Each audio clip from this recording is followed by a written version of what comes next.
Welcome back, everybody, to the Lion's Den with Stephen Carr. And our special guest today is Joe Diorsi of the 47th District of York County, Pennsylvania State Rep. We're going to be talking about his campaign and a couple of where he stands on a couple of issues, and have a couple of questions, and where he's at with his election, and if he has any challenges and so forth. So, Joe, why don't you tell us about yourself and what got you into politics and why you decided to run back in 2022, I believe it was. Yeah, thanks, Stephen, for having me. Yeah, I'm in my second term in the State House, 47th District, which is as far south as Wrightsville, up to as far north as the Conewago Creek. It's a great district. Manufacturing is our number one industry. Actually had a manufacturing roundtable here today to just hear from industry leaders on challenges, successes, how in a lot of ways government can get out of the way so that these manufacturing outputs can do what they do best. I ran back in 2022 because I really feel like I was called.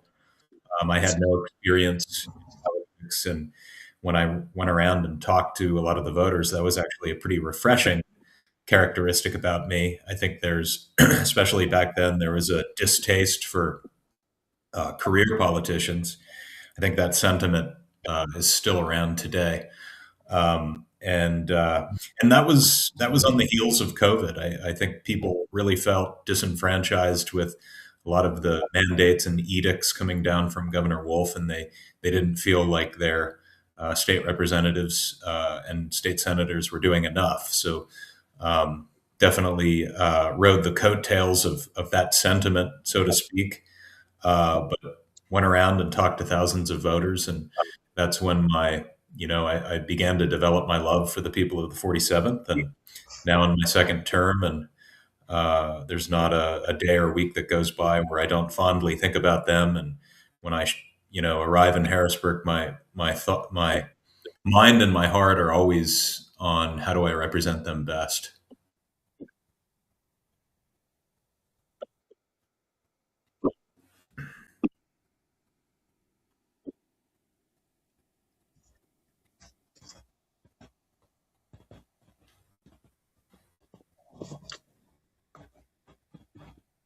All right. So we'll get to the questions here now. More on women in education. Rep. Diorsi, it's a biological fact that men and women are different, yet radical left in Harrisburg acts like stating that it is a hate crime.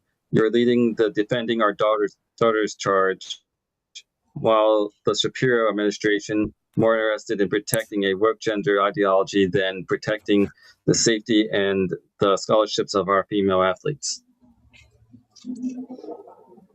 Yeah, so I never thought, Stephen, 5-10 years ago that this would be a controversial topic, and it's not that controversial. The polling shows that about 8 out of 10, I theorize that more than 8 out of 10 Pennsylvanians and Americans, believe in biological reality, that men should not be competing with our girls either in high school or at the collegiate level. And you're right, it does end up stealing opportunities for women, stealing scholarships, and it's dangerous. There was an instance in North Carolina not too long ago. The girl's name was Peyton McNabb, volleyball player, and there was a biological man on the opposing team that spiked the volleyball, hit her in the face. She had a concussion, a lot of difficulties from that injury. And there's been at least 66 instances in the last several years where girls have lost placement to men in sports. So I know one of the counter arguments for this is it's not really that big of a deal. It rarely ever happens. My answer to that is it happening one time is enough. I was an athlete. I understand the clear differences between male athletes and female athletes, and I have an 8-year-old daughter. So on the one hand, one instance is enough. One time of injustice is enough, but really what we're seeing is it's not just one or two or three. I've talked to a lot of moms from across the Commonwealth that are kind of afraid to speak up on the issue, and it's a shame. And there's more to it than just a couple that you hear in the news. It's becoming an epidemic if we don't stop it. So a group of dads have joined forces, myself included, in the House to introduce House Bill 1849, which is the Dads Defending Daughters Act.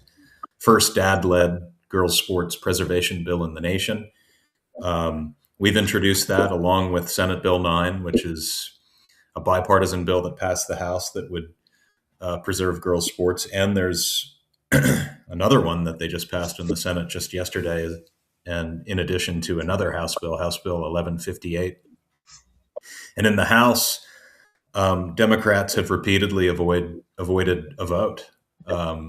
They've used procedural tactics like re-referring it from committee to committee. We've done everything we can to bring it to the floor for a vote. And the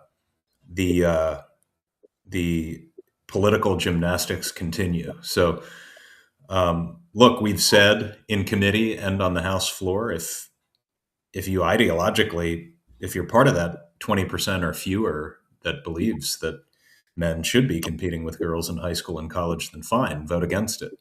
Don't cower behind procedural tactics. Bring it up for a vote.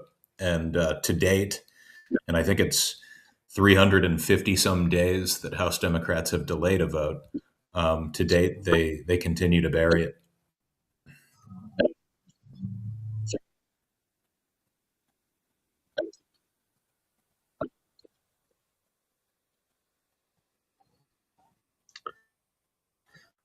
We see the public school system essentially holding children hostage while demanding billions more in taxpayer funding.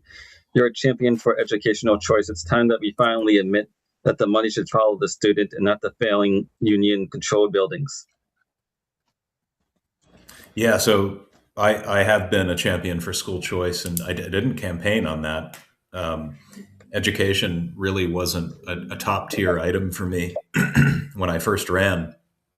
And it quickly became apparent that the lack of school choice, that is the money following the student to their school of choice, the lack of that is really a human rights issue. I've traveled across the state. I've heard from kids and families a lot of times in urban zones where the reading and math proficiency is literally in the single digits. And these kids, without a school choice avenue, have no escape hatch. So now this is a thing that is very partisan. Unfortunately, House Democrats are very much against school choice. They view it as harmful to public school, which is actually not true.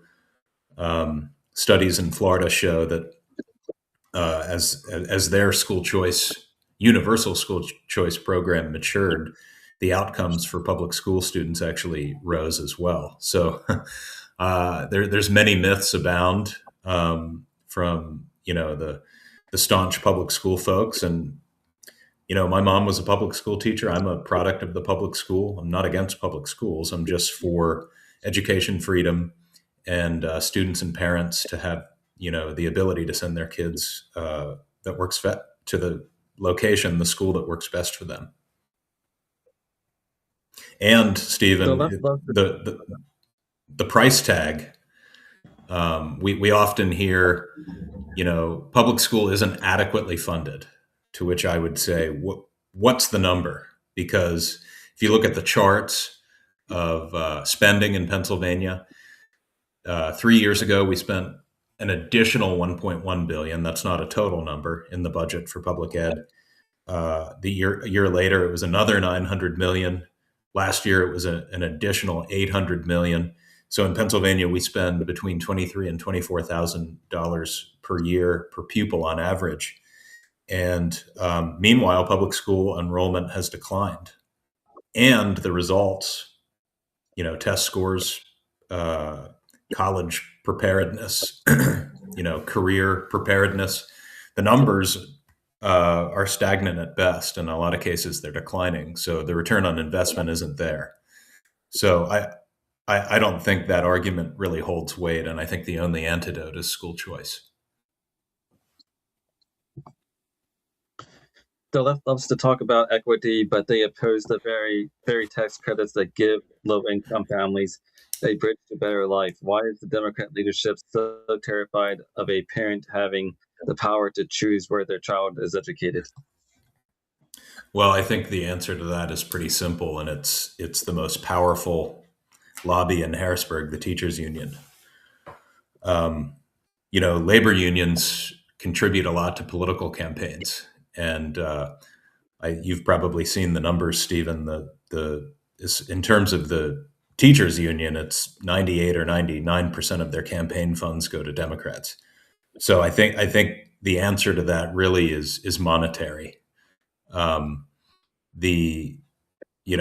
PACs are padded with checks from the teachers union, so they vote accordingly.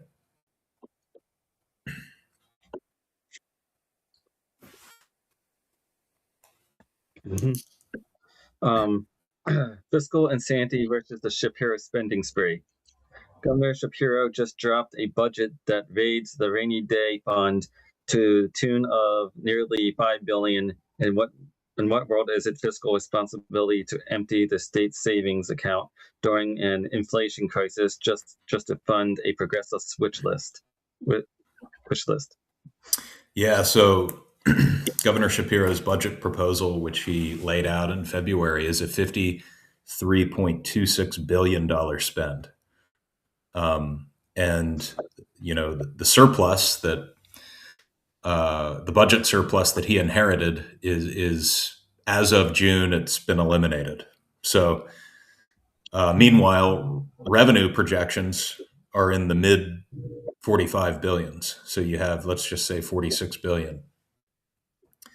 A budget proposal that's 53.26 billion, projected revenues are 46 billion. So what is that? Let's do the math. That's over a $7 billion shortfall. So the only remedy, if you don't raise taxes, is to raid a fund that is statutorily there for emergencies, which is the rainy day fund. So that's Governor Shapiro's plan. He can say technically, we all know that he's running for president.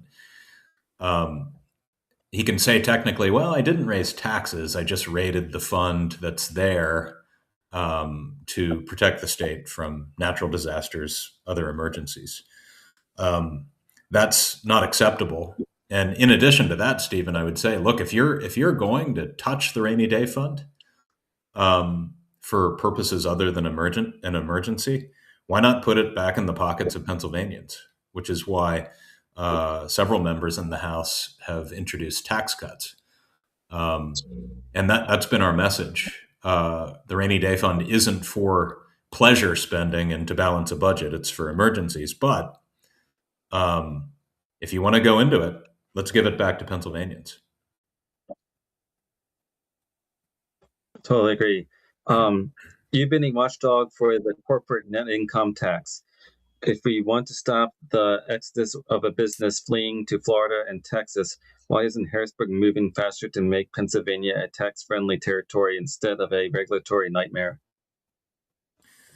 Yeah, so the good news about the CNIT, the corporate net income tax, is it is ticking down year after year. Now, I think it should be accelerated, but there's other things that are driving families away to states like Tennessee, the Carolinas, Florida, and Texas. Certainly, the tax structure isn't very, very nice. I mean, you probably know, in addition to the CNIT, we have, I think, the second highest gas tax in the country. I have a bill that would cap that gas tax because the Department of Revenue 10, 15 years ago was given the authority to ratchet that up every year without legislative oversight.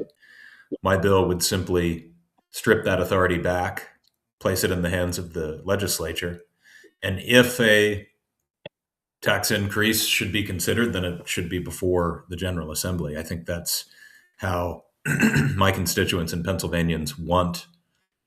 They want their voice to be included in that, not just handing authority to the Department of Revenue to increase the tax. We also have, as you know, an estate tax. It's commonly referred to as the death tax, inheritance tax. That's crippling. Mhm. The last thing you want to deal with when your loved one dies is figuring out how much you owe the state when you transfer that inheritance. And then probably the biggest factor is, well, two factors: limitless regulations in Pennsylvania, 160,000 pages of regulations. We have small businesses, medium-sized businesses that need to consult for compliance officers. Big companies they can afford to have compliance officers to do all of the paperwork, all of the permitting, all of the stuff that goes into owning and running a business here. Smaller guys can't really do that. So I think the sheer amount of regulations, the power, the unilateral power that a lot of our state departments wield, like DEP, PennDOT, and the PLCB, it chokes out businesses. So there's many reasons, taxes being one of them, but regulations and rogue state departments that drive people out of the state, and they have been. Pennsylvania is a leader in domestic net migration, which means thousands and thousands of young people and families leaving our state every year to places like Tennessee and the Carolinas.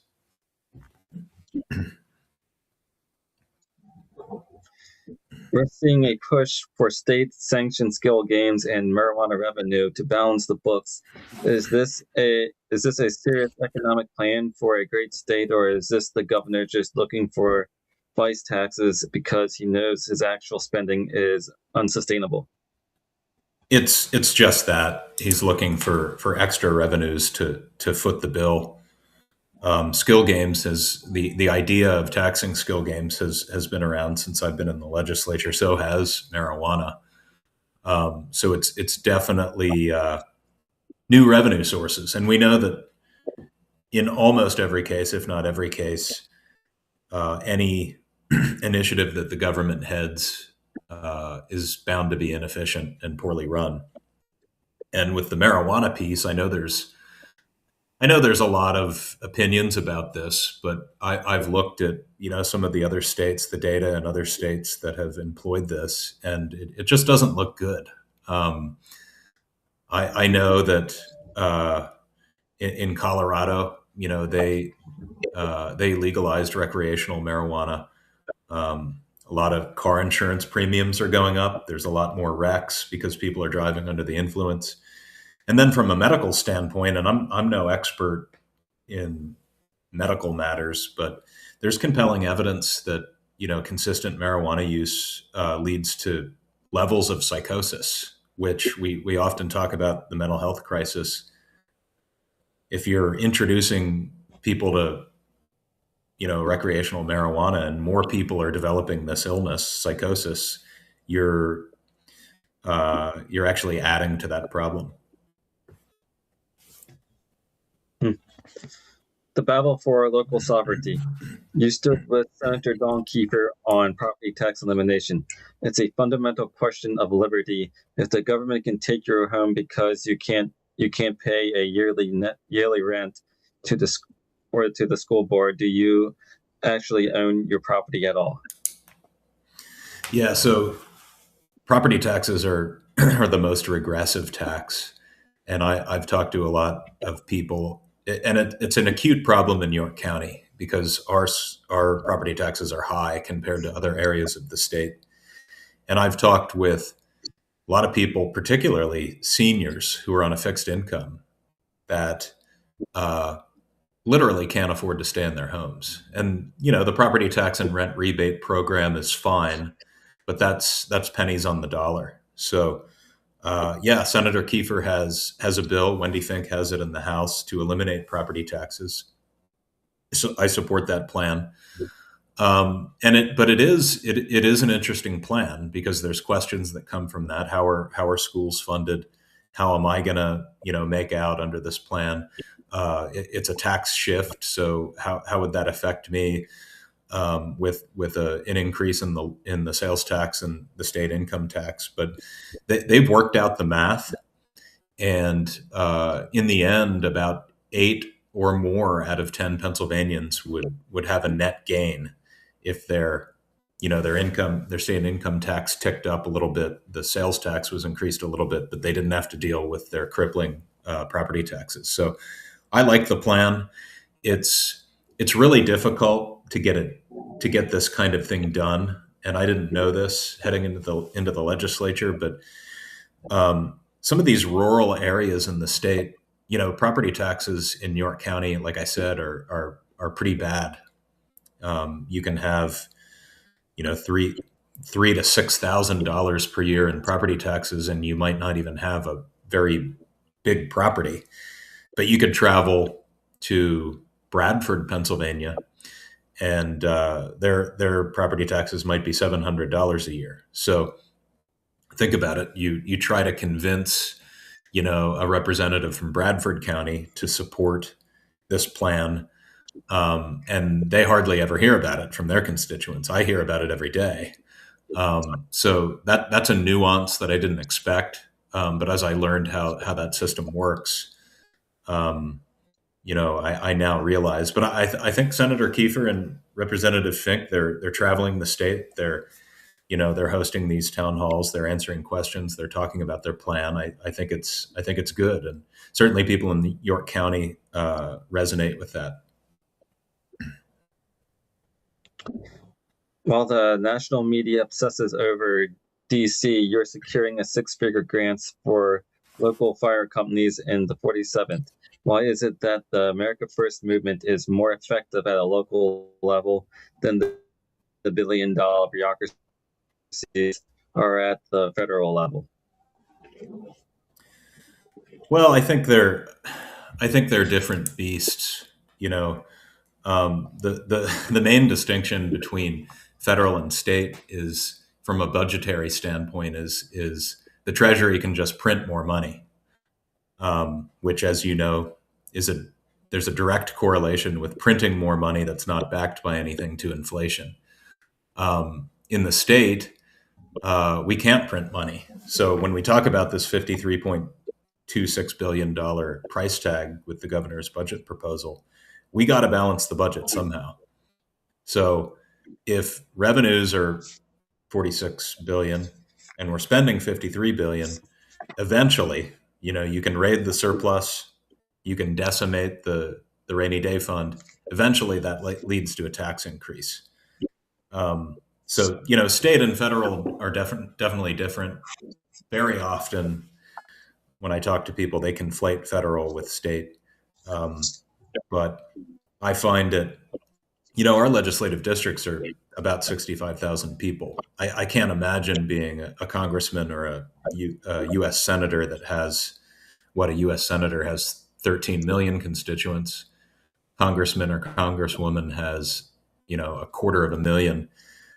It's much easier for me to have the pulse of my people because it's small enough that I'm visiting many of them, in a calendar year.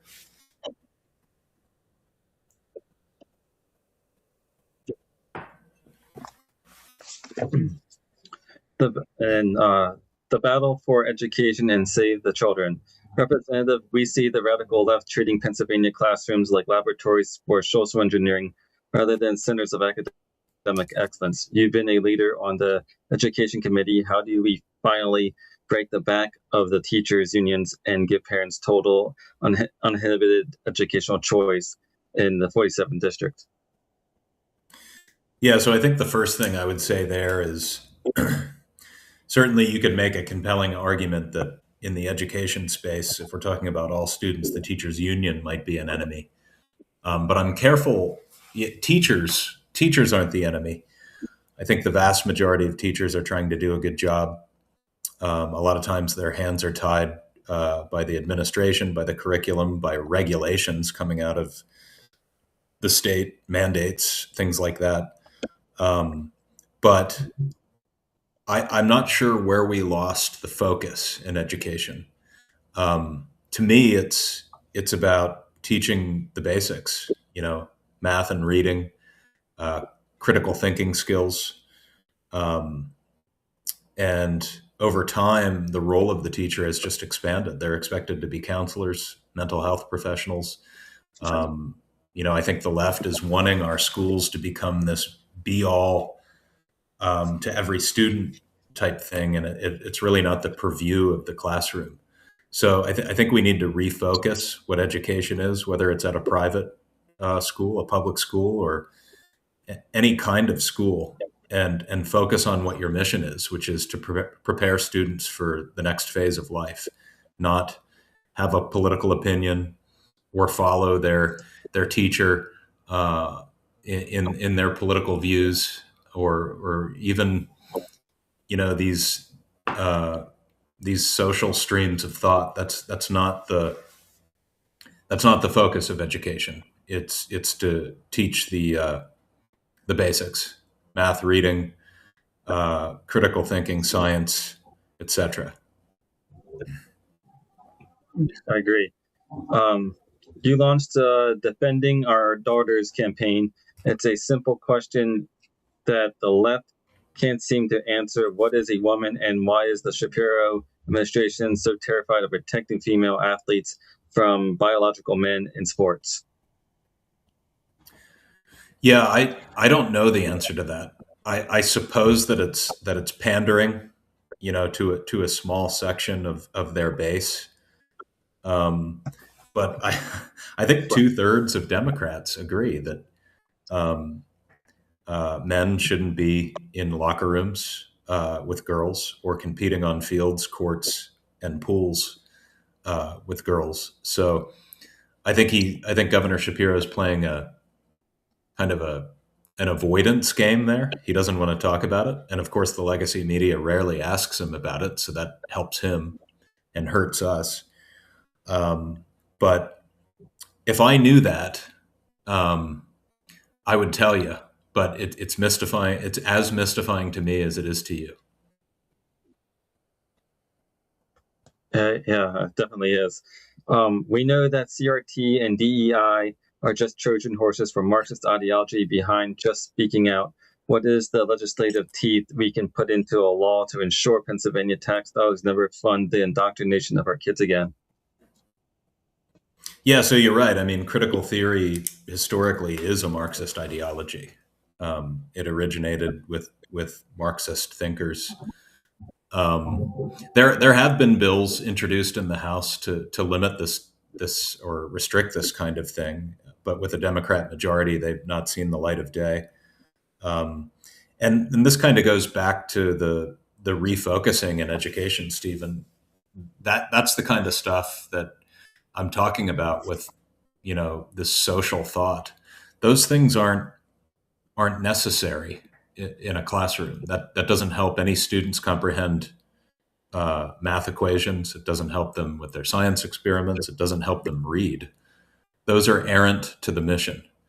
So I'm not sure why they would ever be placed in schools. That's not the role of the teacher or the school district.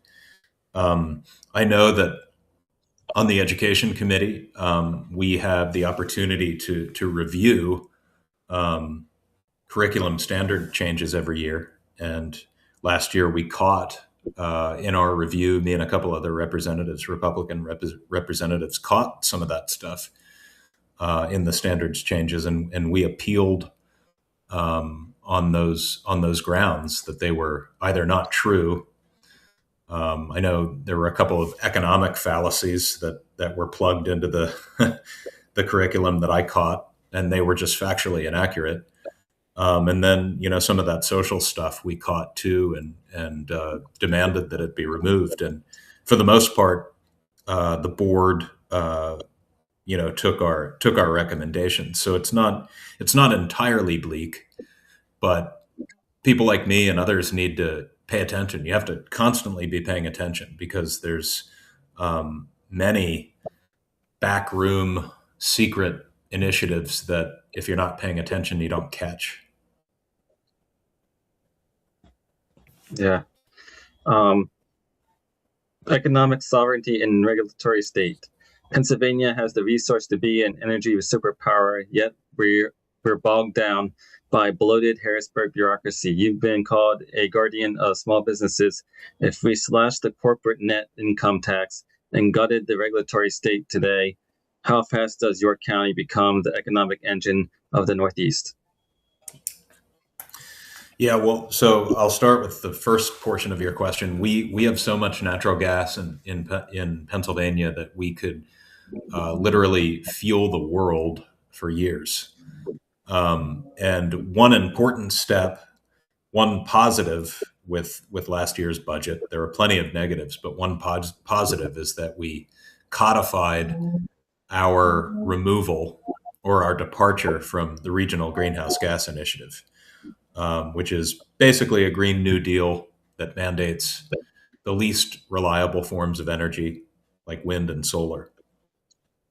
Because we sit on a gold mine of not just natural gas, but coal and other rare earth metals that can be converted to energy. The regulatory process with new energy plants coming online is so ridiculous that we're losing to other states, surrounding states even, like West Virginia and Ohio. So energy is a big, big deal in Pennsylvania, and we need to do everything we can to bring in new business and to bring more plants online. Because when you increase the energy supply, and frankly protect Pennsylvania ratepayers as opposed to some of the states that we export energy to, like Maryland, that's a recipe for success and lower electricity bills, which is the key here. Governor Shapiro's latest budget proposal is being called fiscally foolish in a time of record inflation. Why is the radical left so obsessed with spending other people's money instead of letting the hardworking families of Manchester and Mount Wolf keep what they earn? Well, I think there's a fundamental disconnect between the way I think and the way most Republicans think about the role of government and the way at least most elected Democrats view the role of government. To them, government is the savior. Government knows best. It's wiser, than businesses and families. And my philosophy is, generally speaking, the less government there is, the more prosperous our state will be. Certain safeguards and regulations are fine. We don't want people dumping sewage into the river. Top level stuff like that. Yeah, there should be regulations. But I think the fundamental difference that you're talking about is, to the Democrat elected official, government is the answer to all things. And I believe in the people in my district and the people of Pennsylvania much more than they do. I think that the people of Pennsylvania are smart. They don't need the government to swoop in and save them and protect them. They know better. So that translates to less government, less spending, and more money in the pockets of the average Pennsylvania family. You've been vocal about the pharmacy benefit manager PBM reform for the person watching who feels like the system is rigged by the money middlemen. How does your plan actually put the patient and the local pharmacist back in the driver's seat? Yeah, so PBMs is a big one. So when we talk about healthcare costs, drug costs. There's a lot of factors with that. A lot of times people will blame, and rightly so, the pharmaceutical companies, or they'll blame the insurers, and that's part of the puzzle. But one of the biggest pieces of the puzzle with the insane costs of prescription drugs is what's called PBMs, pharmacy benefit managers, and they are horrific actors. What they'll do is they'll steer patients to the branded, more expensive drug when a much cheaper generic drug is available, and they do this in a very manipulative way, and that translates to much higher costs for people that need those drugs, particularly seniors. So I've been working on, I drafted a letter to the Attorney General. I think this really is an antitrust matter. Some of these groups that own PBMs have stake and get a cut of the money every part of the way, every part of the supply chain. And like I said, they're steering patients to the more expensive drug and then billing them for it. So I think it's somewhat of a monopoly, and we need to break them up, and we need to stop this practice of patient steering.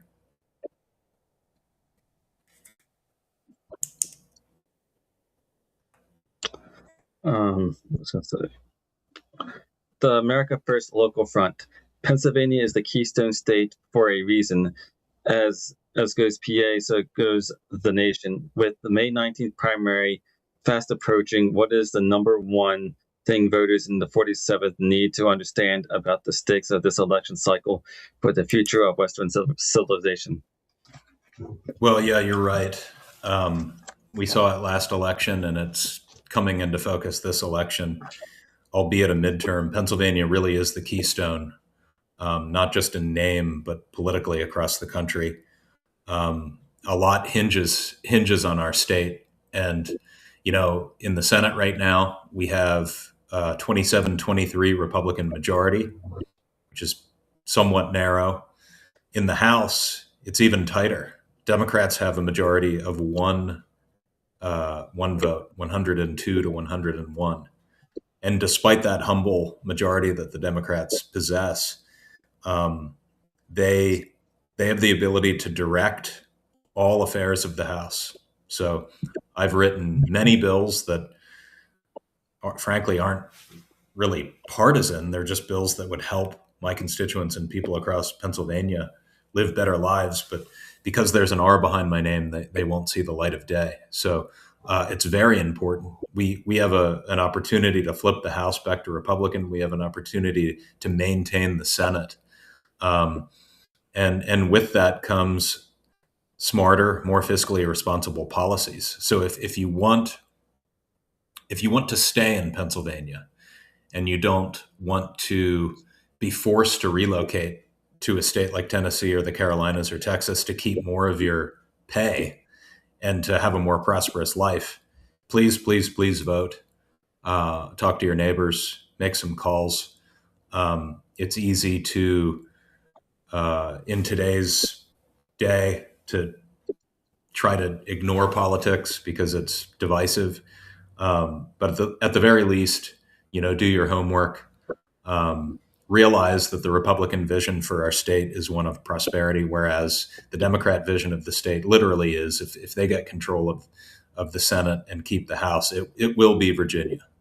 We will be redistricting. We will be passing bills like you're seeing in Virginia that are frankly scary.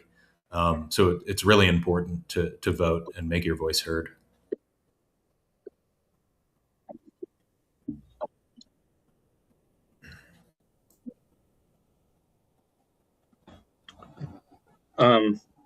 You stood firm on election integrity and voter registration transparency.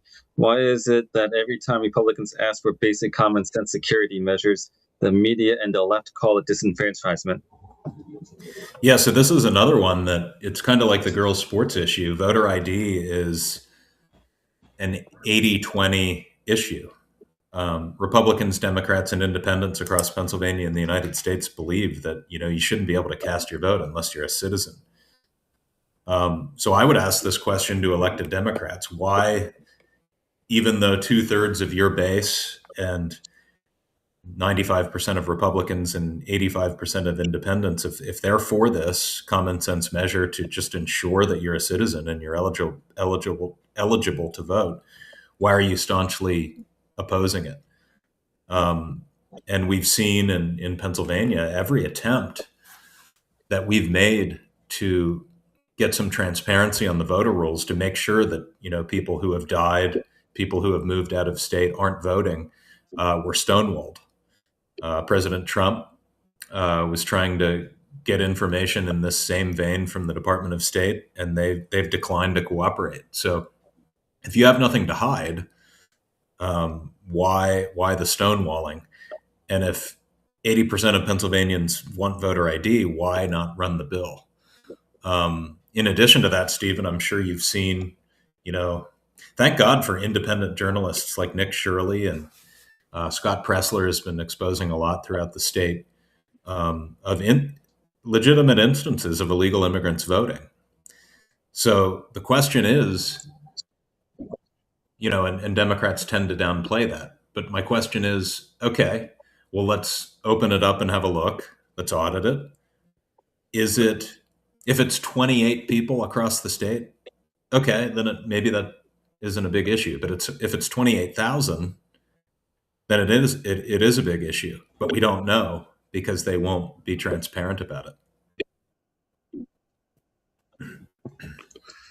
The May 19th primary is coming for the person in Manchester or Wrightsville who feels like their voice doesn't matter. How do we explain that the fight for the soul of this country actually starts in the Pennsylvania General Assembly? Well, like I said, the margin is so thin in Pennsylvania on a state level that every vote matters. I mean, a vote could decide whether Republicans have the majority in the House or not. And on a legislative front, I always make it a point to meet with my constituents and return phone calls, return emails, meet with them personally. I'm out and about. I constantly talk to my constituents. So I don't think the people of the 47th should feel like their voice isn't heard. But certainly on a national and global scale, all election roads run through Pennsylvania. You look at the congressional level. You have Scott Perry, Ryan McKenzie, several other Republican congressmen across the state that are in their seats are in jeopardy, and their opponents have a lot of money coming in from places like California and Oregon. So Pennsylvania is probably the most important state this election and last for the preservation of our Commonwealth and the nation.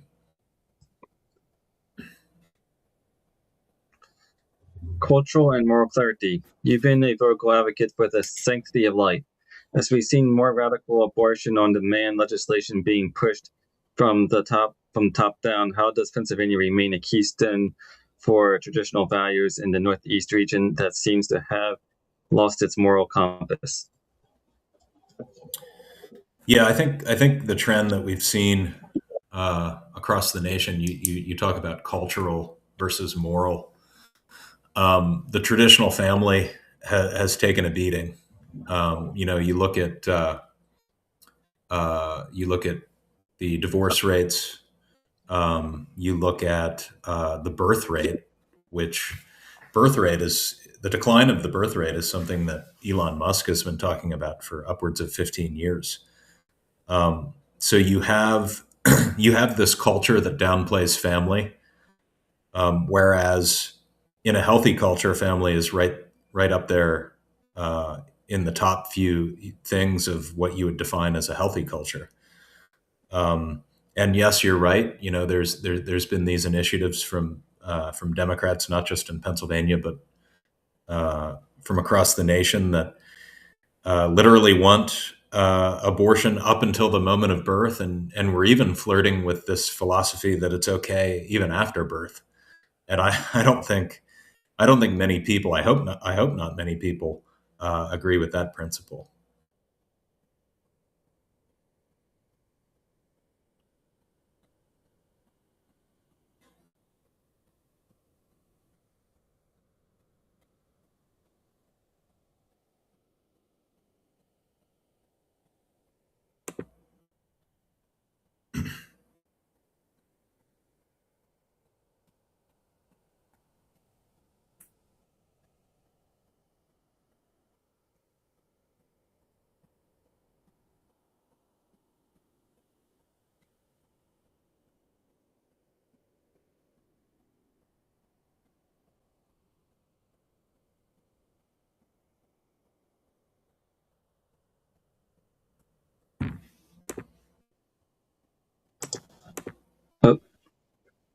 Still there?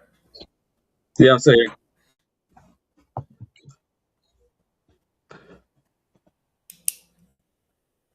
All right, so they missed the half part of that question. Can you repeat what you said about the divorce rates? Yeah. So when we talk about culture and morality, um, we've seen pretty high divorce rates. We see alarming numbers with the declining of the birth rate, and I think our culture discourages marriage. It discourages family, and when you look at successful, prosperous cultures, family has to be at the top of the list. So that's the trend we're seeing, not just in Pennsylvania but nationally, and it's been damaging.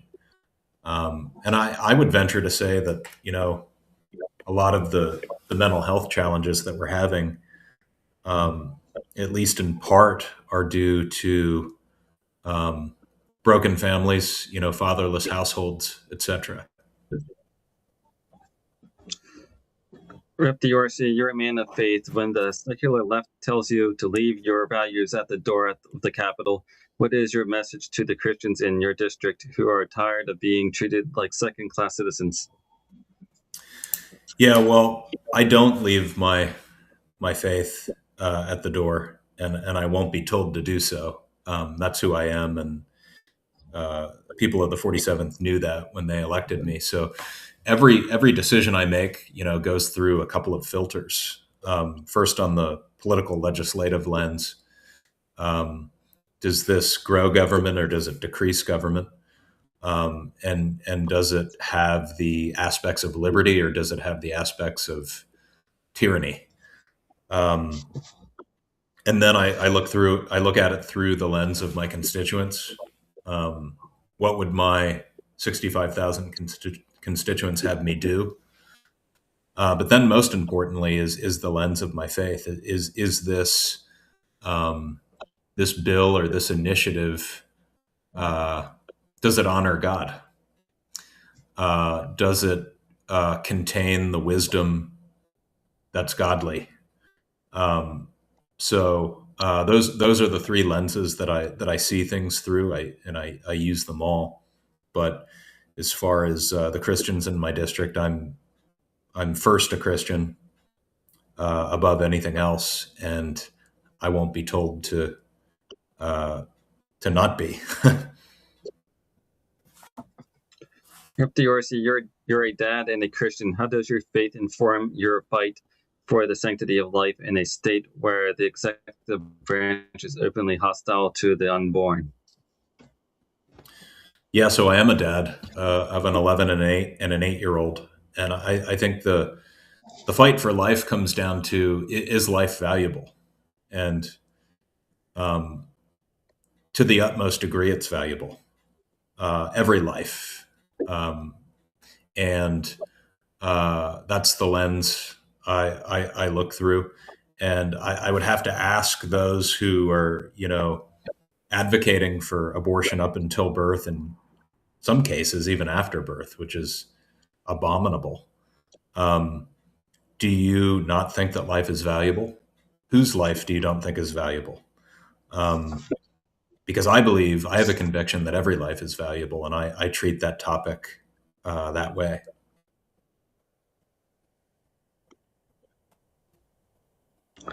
So, in 2022 or 2023, you introduced a legislation or a bill for education for children, which is still yet to be go through a committee and be passed on the floor. Do you see your education bill being passed in the next 2 years? To be honest with you, I don't. If you're talking about the Student Freedom Account Act, that's a universal school choice program that would allow students and families to choose, their path with state money following them. So, in the breakdown of how education is funded, at least in York County, you have the $24,000 annual spend. About 7 or 7.5 of that is the state portion. There's a small federal portion, and the rest is locally funded through property taxes. So under the Student Freedom Account Act, you could take that $7,500 and use it toward whatever avenue you choose: private school, homeschool, specialized academy, tech school, etc. The breakdown in the House, which I shared already, being majority Democrat, that won't. It would take a miracle for that bill to be considered in the House.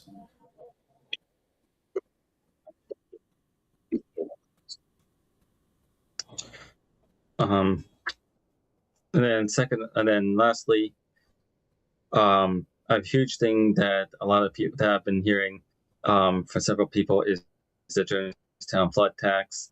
We all know that is costing, or that is affecting how high our liquor taxes are, even though that the Johnstown flood has already been fixed and it's been years old.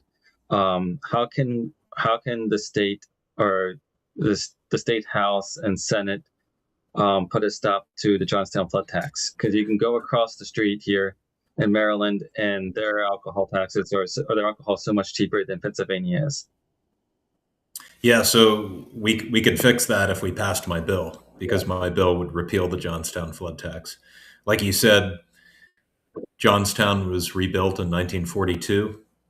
That was meant to be a temporary tax to help, the rebuilding of Johnstown, and it's still in 2026 applied to liquor sales, and it doesn't just affect, if you go to the liquor store and buy liquor, it's passed down when you go out to eat too, because your restaurants, obviously, if they have a liquor license, are buying liquor, and inevitably they're passing that tax down to the consumer.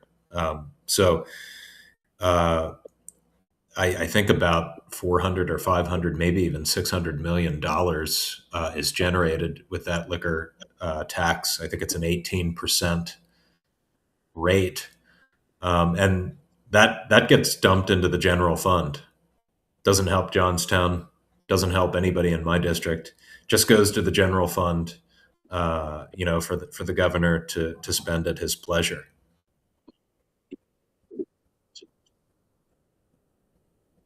That is completely ridiculous that our money is going to the general fund for Shapiro to spend at his own pleasure. You have a huge, well, I wouldn't say huge, you have the same challenger in the election, this coming election, as you did back in 2024. Am I correct? And or when you first ran, what's his name, Riddle?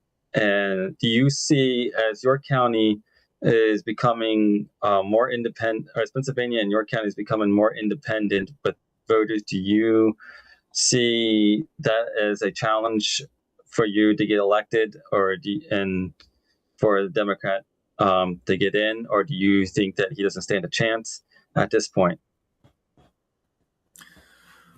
Well, I mean, I feel pretty confident, Stephen. I think you're right. The proliferation of independents is just a fact.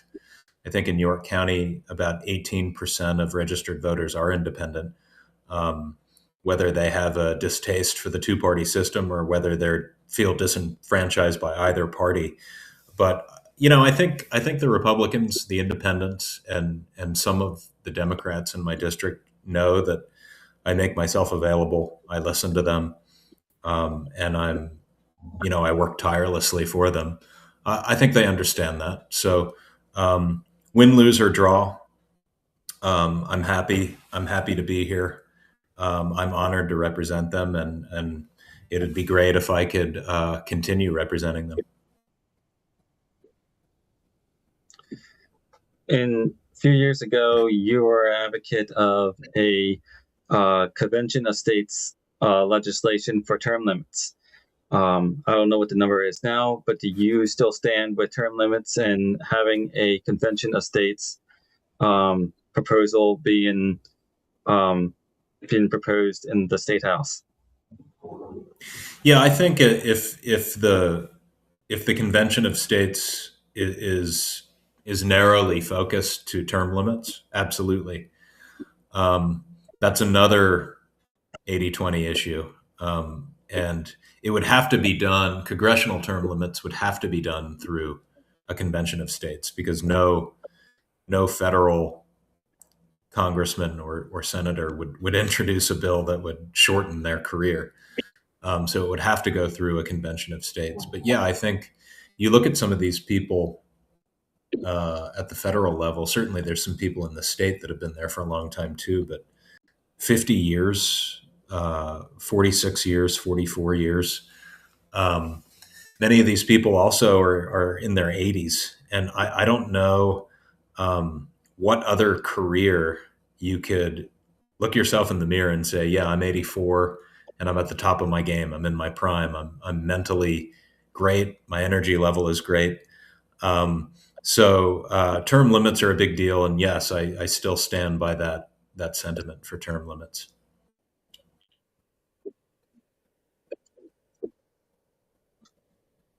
Do you think that Pennsylvania should be a part-time legislator? Yes, I do. Um, the fact that we're full time isn't necessary.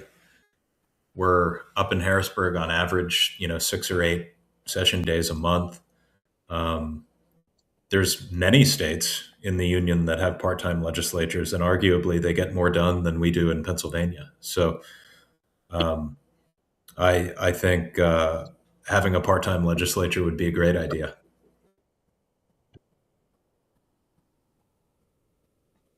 Being up in Harrisburg, do you often see a lot of lobbyists coming through? Yeah, there's lobbyists and stakeholders visiting all members seemingly all the time. It's um, trying to sell their issue, usually it revolves around asking for money in the budget. There's usually not a meeting I take or a conversation I have that doesn't revolve around more state money, going to their objective. So very common thing. How can the people of Pennsylvania or York County um, prevent their legislators from taking lobbyist money to change for for issues? Well, I mean, I think that comes down to integrity. Um, you can't be someone who's influenced by a campaign check. I mean, that's just a no brainer. How can they prevent that? I guess talk to their legislator and make sure that isn't happening. But I'm sure that happens in the state. I know it happens in Washington. Um, it's Washington's an even bigger beast. It's just seems so dirty. Um, but yeah, it comes down to integrity.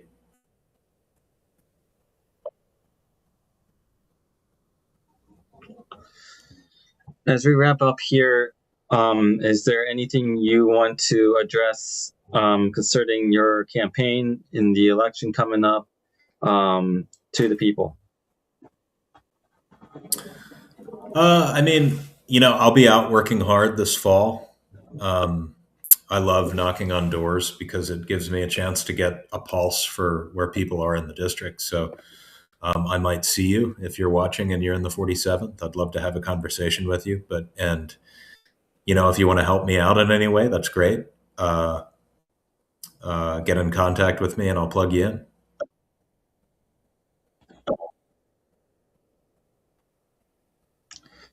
And where can they find you? Yeah, so I'm on Facebook and Instagram, Joe D for PA, and I my website is joedforpa.com.